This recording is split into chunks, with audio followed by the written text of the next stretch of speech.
When the Spaniards came to Mexico 500 years ago, they thought they'd find gold. Tell you the truth, I think they brought gold with them, a different kind of gold, because they brought this olive oil. And this garlic.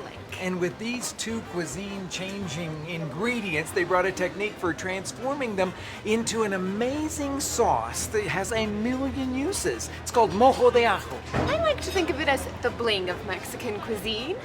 I like that. Thank you.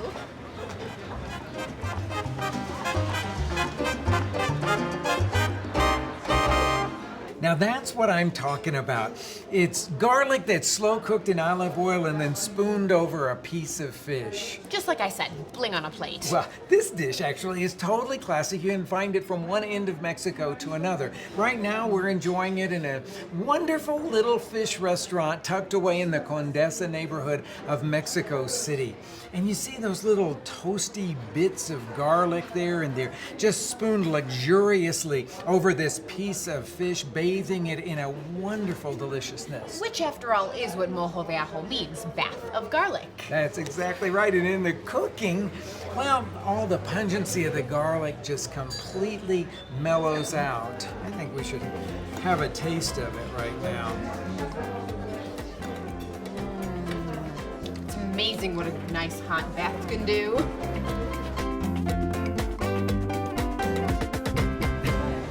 Now, we don't want you to get the wrong idea. I mean, as luxurious as Mojo de Ajo is, it's not just the stuff of restaurants. I mean, people make it in their homes all the time. You can even find it in a little street stall. Now, we've brought you to El Caguamo in downtown Mexico City in the old historic center for some pretty amazing Mojo de Ajo. You'd never really expect to find it here. I mean, this is the kind of place you would come for some quick ceviche, but they have this amazing shrimp in Mojo de Ajo that will rival the best shrimp scampi you've ever had.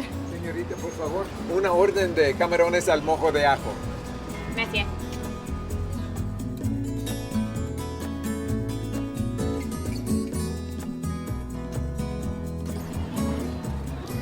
Tell me what you think. This is one of my favorite dishes in the world. I mean, it's just some sauteed shrimp with some slow-cooked garlic. They dress out the plate with some lime and some mayonnaise, salsa mexicana, and fresh avocado. I mean, this is not a dish that's all about fancy equipment or a big kitchen. I mean, just take a look at this place. But something that has this much garlic in it is only going to be as good as the garlic that you can lay your hands on. And growing your own garlic actually has two payoffs. The first one is what we call green garlic. That's what I've got right here in front of me. It's the shoots of the garlic that come up first. And well, when they get to be about the size of a green onion, you pull them out. They'll look like a green onion with a little bulbous end on them.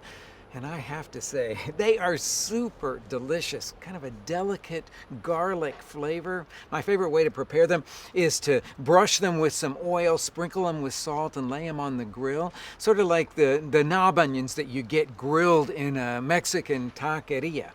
And then, of course, the second payoff is that you let them come to their full fruition, their full head of garlic. Now, let me tell you a little bit about growing garlic. Well, you start with a head of garlic, just like you would start in the kitchen. And you break the head apart and separate the cloves.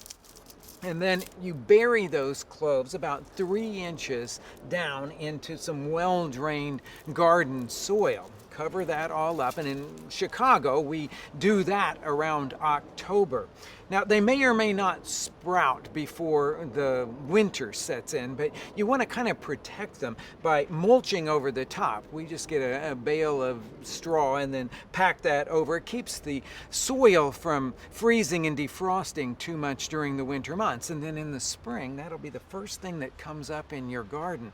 Along about April, you'll be able to harvest the green garlic, or you can let it continue to grow until, say, around 4th of July, when the heads have fully formed. Pluck them out of the ground, and I'm going to show you a few more things about fully formed heads of garlic. Well, this is our backyard crop of Spanish red garlic. It's that variety that they just absolutely love in Mexico. And after we plucked it up out of the ground, we tied it in bunches and hung it up under this eave to cure. It takes about a month or so for it to lose that real fieriness and become more of a mellow garlic flavor. Now you'll notice that we didn't braid all the necks beautifully together, and that's because, well, there's two main classifications of garlic. There's the soft neck that you can braid, and then there's the type that's like this Spanish red that's got a very hard neck, so you just bunch it all up together. And to tell you the truth, without much effort at all, you can grow a mother load of this garlic to turn into pure gold in your kitchen. So that magical alchemy begins with peeling 4 heads of garlic. Nobody ever said that great things don't come with a little bit of effort. Now, the easiest way I find to peel that garlic is to break the head apart and then lightly mash a clove with the side of your knife, then just shake the papery skin out. Now, when you've gotten the 4 heads peeled like that, then scrape them into a baking dish. I have here an 8x8 baking dish, which is just perfect for this 4 heads of garlic. Now I'm going to sprinkle it with about a teaspoon of salt. I'm making a fairly good size batch of this Mojo de Ajo because it will keep so long in the refrigerator. And then I'm going to pour over it 2 cups of good fruity olive oil. Now I've heated the oven to 325 degrees. It's a very simple recipe once you get that garlic all peeled. Slide it in there in about 45 or 50 minutes. The garlic will be soft and just beginning to brown. You can see that beautiful golden color. They've broken up a little bit in the oven as they've cooked, and I have to say that the kitchen just smells incredibly delicious. Now our next step with this is to squeeze some lime juice in to our Mojo de Ajo. This certainly takes it into the Mexican realm, since so much of the Mexican kitchen is about seasoning with lime juice. And then I'm gonna also sprinkle on a little crushed red pepper. Now you could chop up some of those canned Chipotle chilies in adobo if you wanted to add to it, or crush in a little bit of Guajillo chili, but the easiest way to go is with crushed red pepper flakes. Now the whole thing goes back into the oven for about 20 minutes or so for all of that lime juice to be absorbed by the garlic and for the flavor of the chili to do its magic. Now it's time to mash the garlic a little bit more. I'm using an old-fashioned potato masher here, and it's going to help me to break up the garlic cloves even more and create that chopped garlic Mojo de Ajo that's so classic in Mexico. Got one of these great French-style canning jars, and I'm going to take the Mojo de Ajo and ladle it in there.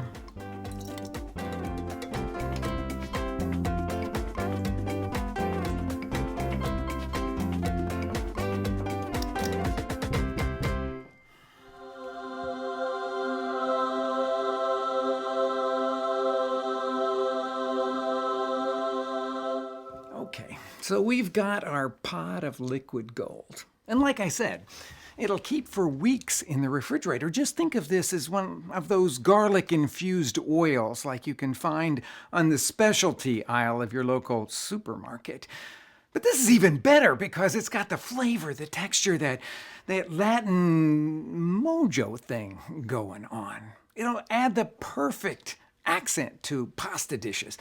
Great in salad dressings on fish, grilled vegetables. Well, come to think of it, it might not last all that long in your refrigerator because you'll think of hundreds of things that you could do with it, well, which is just about what we're going to do right now. So take a deep breath because we're going to dive right in. Now, have you ever noticed how when you melt some butter in a skillet or heat some olive oil and then add some garlic, that everybody goes, "Oh, it smells so good, what are you cooking?" Well, the same is true when you saute some mushrooms. It's an automatic magnet for everybody to come to the kitchen.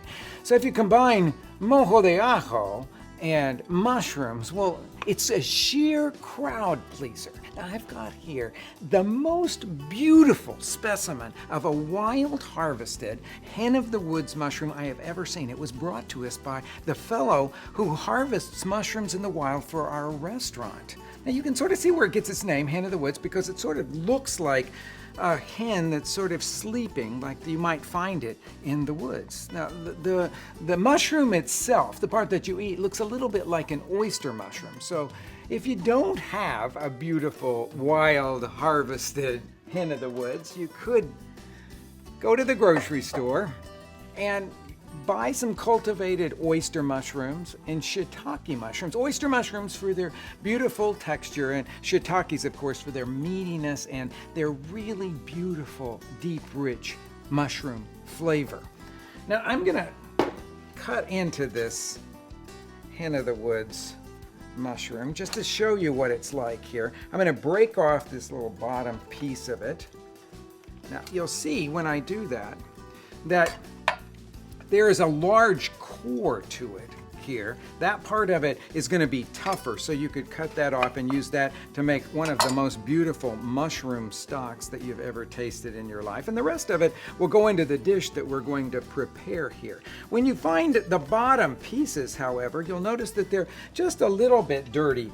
And either keep a nail brush or a mushroom brush here to kind of brush off any of that dirt that's there. You could wash them if you wanted, but I don't like what it does to the texture of the mushrooms. I think it makes them sort of waterlogged. It won't affect the flavor, but it'll certainly affect their texture. Now, once you get them all clean, slice them up.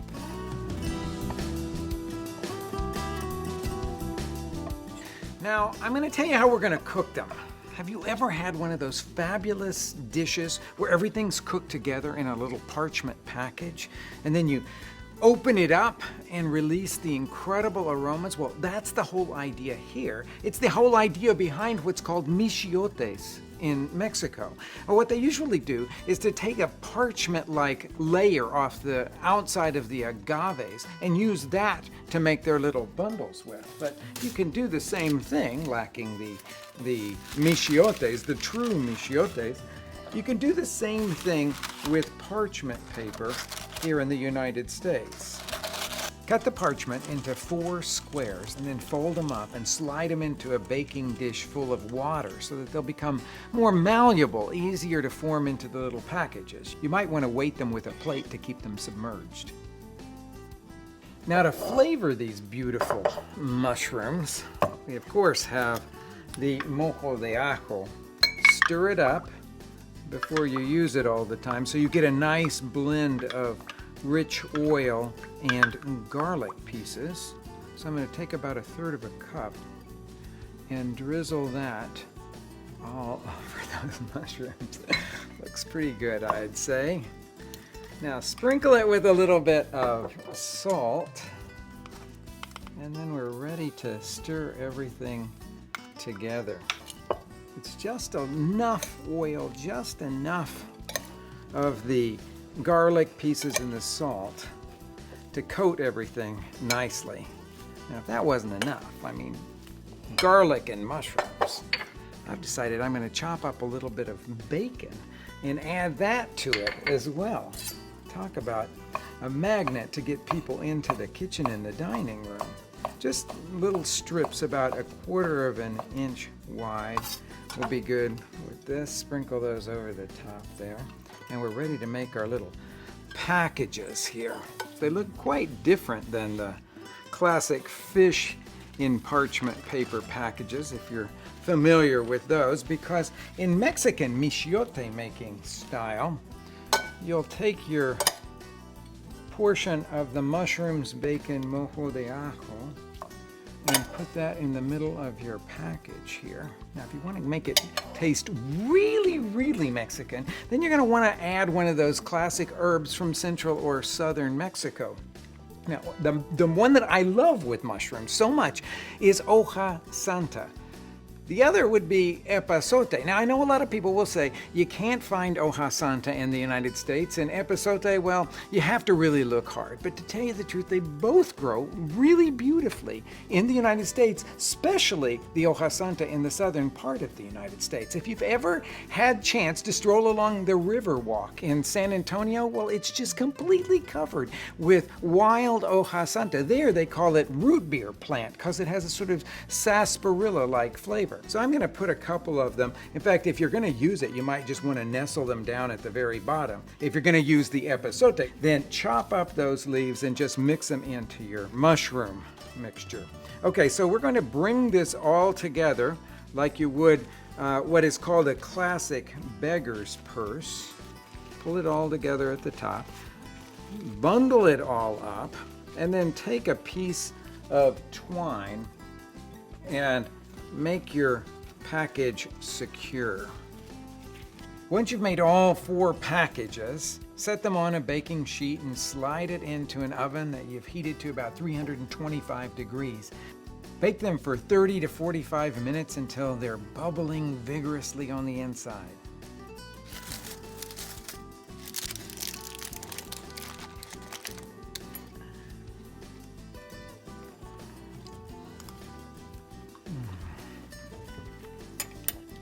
And with this stuff around, you're always poised for greatness.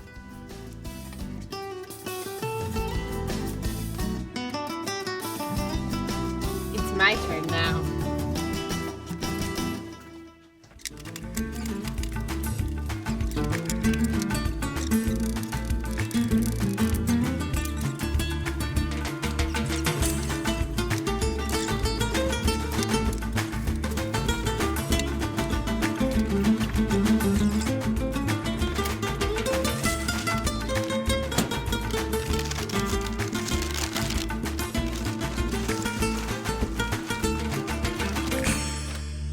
Hot bowl of popcorn. The perfect snack, right? Well, step aside, butter, because I've got this. I've already strained some of the mojo, and I'm going to put some of the chopped garlic on top of the popcorn, and then add a little bit of the oil, just to make sure that all the rest of the toppings stick. Now for those other toppings we were talking about, we're going to take some grated Parmesan cheese. You can use Queso Añejo too, but personally, I prefer Parmesan. And then also, we're gonna put on there some chopped cilantro.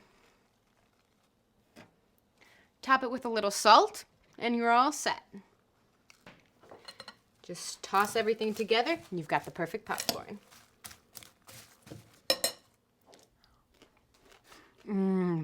Really good, and so simple.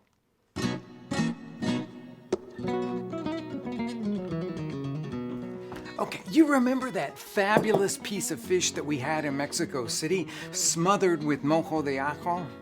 Well, no problema. And I'm even gonna show you how to take it one step further. So the first thing that we've got to do, I've got a small saucepan there, I'm gonna use that in just a second, is to talk about what makes this version of Mojo de Ajo all that special. First thing is that we're going to add to it some pecans. Second thing, some prunes. Third thing, some dried apricots. So all I gotta do now is cut these guys into sort of large pieces. Now I'm gonna scoop them into the saucepan and then measure in about a half cup of the liquid gold. Stir it up a little bit, but mostly getting solids for this. Last thing that goes in there is about a half a cup of red wine. And then I'm gonna let that simmer over medium heat, a little sprinkling of salt. until all of the fruits have rehydrated a little bit and we hear a faint sizzle. Now, on to the next part. I have these beautiful mahi fillets, and I'm going to sprinkle them with just a little bit of salt.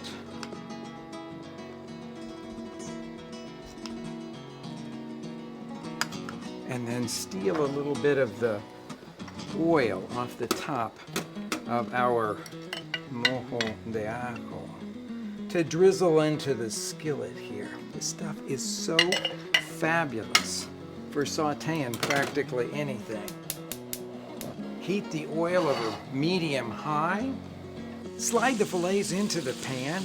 After 3 or 4 minutes, when they're deep golden on one side, flip them over and cook the other. Slide a piece of our garlicky sauteed mahi onto a plate. Take a portion of this fruity, nutty Mojo de Ajo infused with red wine. And then, as a bit of a garnish, I'm going to take a sprig of this fresh flat leaf parsley and chop it up, because I think its robust flavor is going to go with all those robust flavors that are on the plate there. I could eat Mojo de Ajo all day long. Good thing. We've got the rest of this jar to go. Well, what's next? Well, I was thinking maybe some shrimp or some pasta. Or both. I like that idea.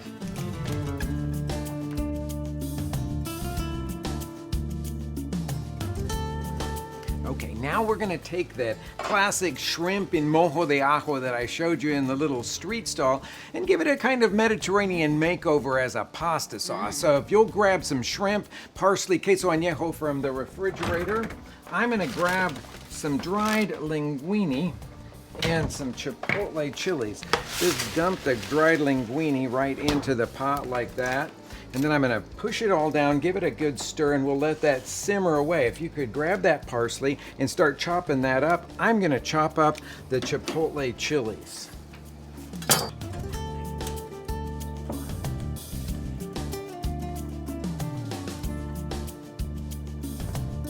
Put it over pretty high heat, and I'm gonna pour off just a little bit of the oil for sauteing the shrimp there. And if you could just throw the shrimp in there. Beautiful sound. Okay, Lanie, if you could just grab those chipotles and scrape them on in here. Okay. And then all the rest of that Mojo de Ajo jar. The whole thing? The whole thing, scrape it all out. There you go. This is a beautiful pasta sauce now. Olive oil, garlic. Beautiful, thank you. There'll be just enough for me to spread on some garlic bread left in there. How about all that parsley now? Okay. Looking good? Yeah. Okay, now we're just about done here. Time to drain the pasta.